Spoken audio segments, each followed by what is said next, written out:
Jesus, you have been so faithful. Jesus, you have been so true. I will be forever thankful, 'cause I never had a friend like you. Help me to be who you've been to me, to everyone I see. Let us love one another with a love like no other yet. That's the way you love us, God. Never turn away, you are with us every day, yeah. That's the way you love us, God. Your love has always been beginning to end. There's never been a better friend. So let us love one another with our love like no other yet. That's the way you love us, God.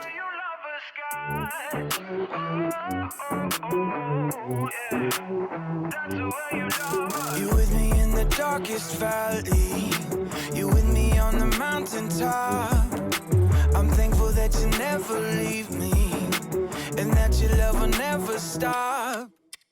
Help me to be who you've been to me, to everyone I see.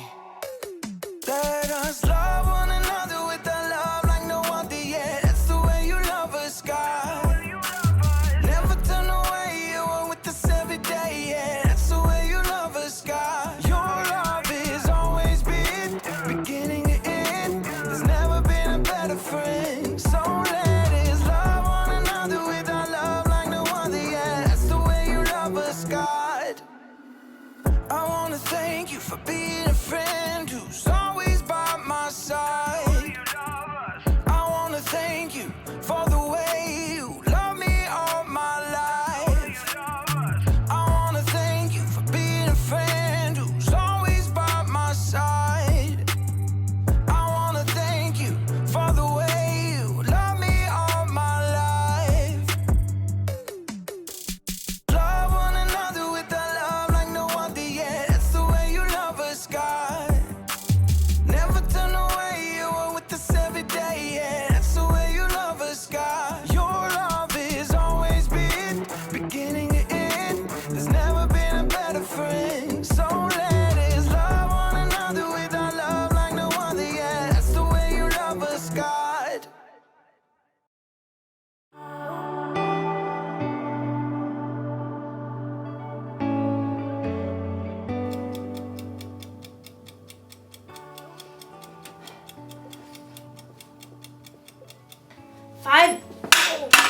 Five minutes on the other side, and I will have the perfect imaginary burger. Hey there, Haley here. I am practicing for a cookout I'm having next week, and I'm not actually cooking anything right now. I'm inside. That would be a cook-in. So I've never really cooked for any of my friends before, so I just wanted to be prepared because I want them to still be my friends after the cookout's over. Just kidding, that's not how friendship works. Friendship is using your words and actions to show others you care. I don't think friends should stop being friends for little things like food tasting bad. It's delicious. And I think you can even stay friends with someone if they, say, accidentally burn you with a hot potato. Hot potato, hot potato, hot potato, ha, ha, ha, ha. Friendship can last through most anything, unless a friend makes fun of my hat, then it's over. Oh, time to flip an imaginary burger. Woo! Today's story is about a time when one of Jesus' friends did something really bad. Jesus could have flipped out. But he didn't do that. He didn't do that. I'll see you soon.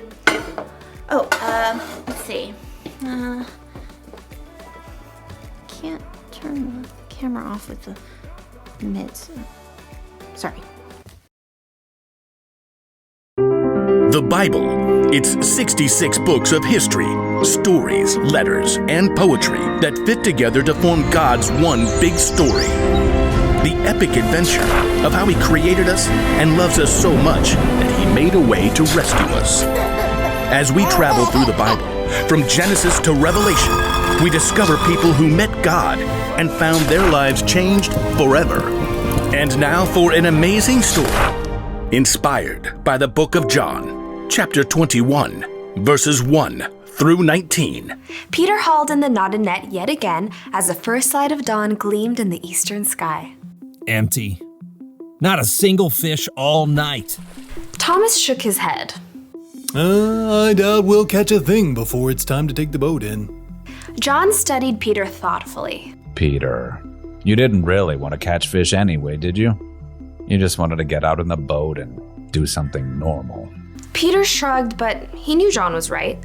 Over the past few weeks and months, everything in his life had turned upside down. First, Peter had shown the courage to speak the truth about his friend Jesus. You are the Christ. You are the Son of the living God. Many people wanted to make Jesus king, even though the religious leaders hated him. The day before Jesus was killed, Peter had promised Jesus that he would follow him anywhere, and even give up his life for Jesus. But that very evening, Jesus was arrested. Peter was so scared he told 3 different people he wasn't Jesus' friend. I don't know that man. Peter felt sick about what he'd done, especially when Jesus was nailed to the cross and died. But then he returned to life. He appeared to his friends.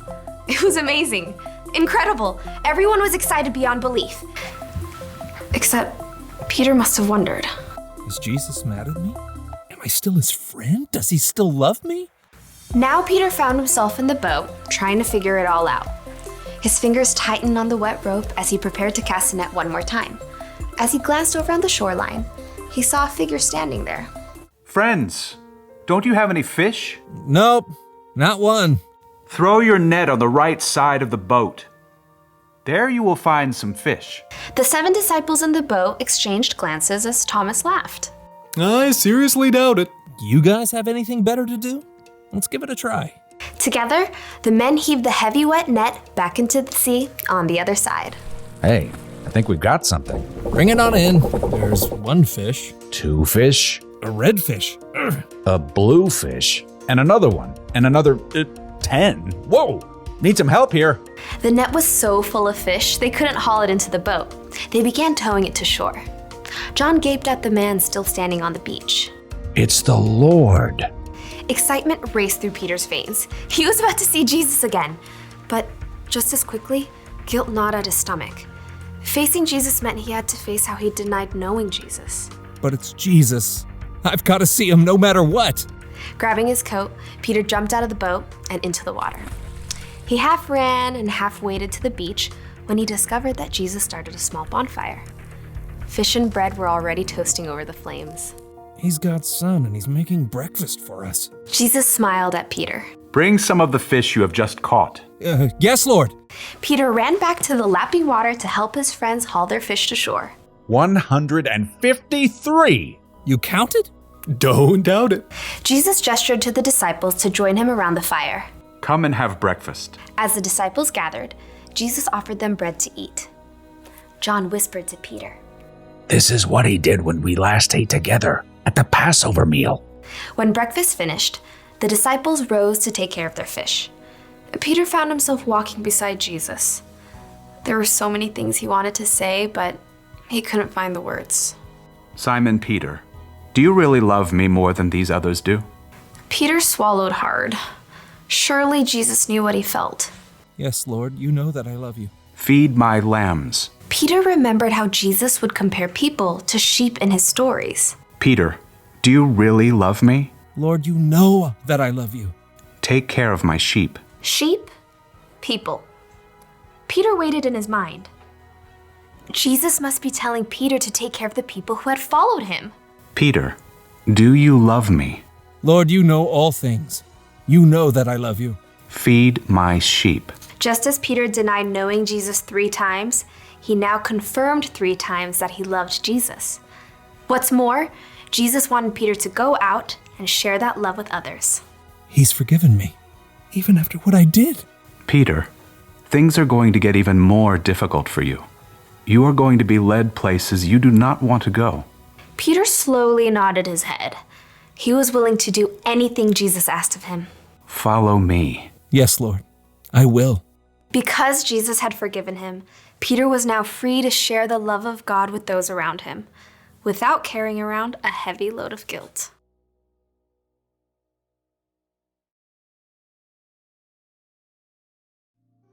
Okay, so picture this. You have a best friend. You do everything together. You eat together. You play games together. You tell each other everything. And then, when your life gets really hard and you need your friend there the most, your friend pretends she doesn't even know you. That's not cool, friend. Wouldn't that make you so mad? It would make me want to say goodbye to that friend forever. But Jesus didn't do that when Peter pretended not to know him. Instead, even though he must have felt so hurt inside, Jesus forgave Peter. Now, I know what you may be thinking.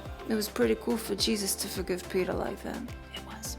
But guess what? Jesus forgives you and me like that too. Anytime we mess up, we break a rule, or we do something we know is wrong, Jesus forgives us. That's because he loves us so much, and because our relationship is more important to him than our mess ups. That's why the one thing to remember today is this.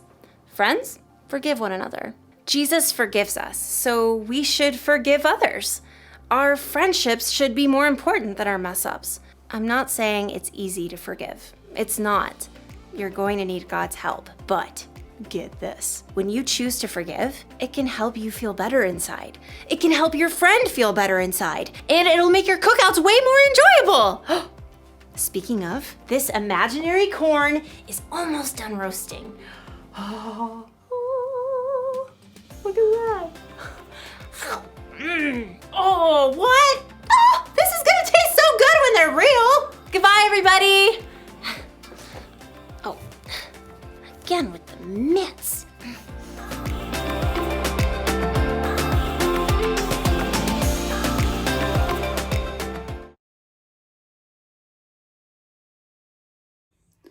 Thank you, boys and girls, for joining us this last month as we have been talking about friendships. Next month, join us. We are going to be talking about dropping the act. Yeah, I haven't always wanted to be a football player, but I know my husband has, so we can just drop the act and be ourselves. Love Jesus. Love others, learn to be people of integrity. That is what we are talking about in our next series. Hope you can join us at church or online.